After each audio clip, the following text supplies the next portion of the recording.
Dalam video ini saya, Kang Eko, akan membantu Anda menjadi orang yang lebih kuat secara spiritual dan memiliki kekuatan untuk mengontrol realita hidup Anda, sehingga Anda kedepannya semakin mudah mengontrol hidup Anda menuju hidup yang lebih sukses, kaya, sehat, dan bahagia. Anda dan saya adalah makhluk yang kuat. Ya, seharusnya kita sebagai manusia ini adalah makhluk yang kuat karena kita bisa berkreasi, merencanakan, bahkan melaksanakan.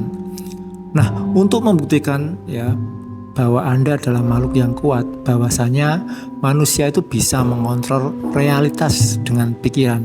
Hanya saja itu tidak mudah. Dan saya akui saya adalah makhluk yang lemah sebelum mengetahui prinsip yang luar biasa untuk mengontrol realitas dengan pikiran. Namun jika Anda memahami prinsip ini Anda akan menjadi orang yang kuat secara spiritual dan akhirnya bisa memaksimalkannya untuk batiniah hingga lahiriah Anda. Dan dalam video ini saya, Kang Eko, akan beberkan cara untuk mengontrol realitas dengan pikiran Anda.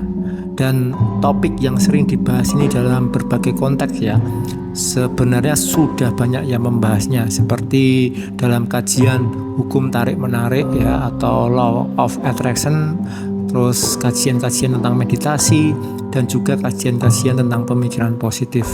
Namun penting untuk dicatat bahwa ini seringkali lebih terkait dengan persepsi dan respon kita terhadap realitas daripada pengendalian langsung terhadap realitas fisik. Nah, berikut beberapa prinsip umum yang dapat membantu Anda memahami bagaimana pikiran kita ini dapat mempengaruhi realitas kita. Nah, yang perlu Anda pahami yang pertama yakni mengenai hukum tarik-menarik atau yang dikenal sekarang ini dengan sebutan law of attraction. Nah, konsep ini berpendapat bahwa pikiran positif dan energi positif kita ini dapat menarik pengalaman positif ke dalam hidup kita. Nah, dalam konteks ini fokus pada tujuan Anda. Visualisasi dan keyakinan yang kuat dianggap sebagai alat untuk menciptakan perubahan yang positif dalam hidup Anda. Terus yang kedua berkaitan dengan teknik ajaran meditasi, di mana meditasi ini menjadi cara untuk merenungkan pikiran dan emosi kita. Dan banyak orang percaya bahwa praktek meditasi yang teratur itu dapat membantu mengendalikan stres, meningkatkan konsentrasi, dan merubah persepsi kita terhadap realita yang kita hadapi.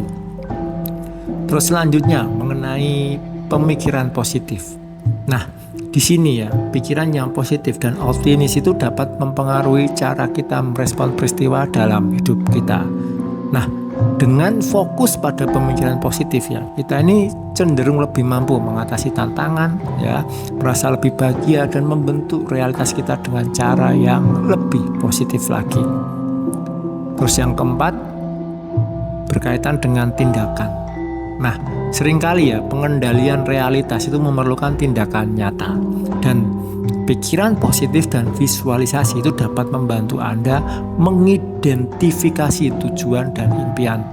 Tetapi perlu dicatat, Anda juga perlu mengambil langkah-langkah konkret untuk mencapainya. Terus yang kelima, ini pembelajaran dan pertumbuhan.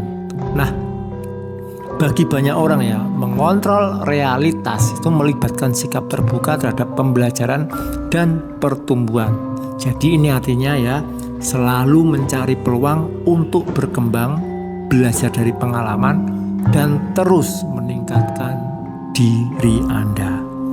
Nah, selain itu penting untuk Anda ingat bahwa tidak semua aspek realitas itu dapat diubah dengan pikiran saja. Ada banyak faktor yang berada di luar kendali kita, dan realitas seringkali itu sangat kompleks Jadi, sementara pikiran dan sikap positif dapat mempengaruhi cara Anda merespon realitas, mereka mungkin tidak selalu dapat mengubah realitas fisik secara drastis Nah, sebagai pelengkap penting bagi Anda untuk menjaga keseimbangan dan realisme dalam pendekatan Anda terhadap mengendalikan realitas dengan pikiran Anda, dan selalu mendekati hal ini dengan kerendahan hati dan kebijaksanaan. Silakan dicoba, semoga berhasil menjadikan diri Anda menjadi manusia yang lebih luar biasa dibanding sebelumnya.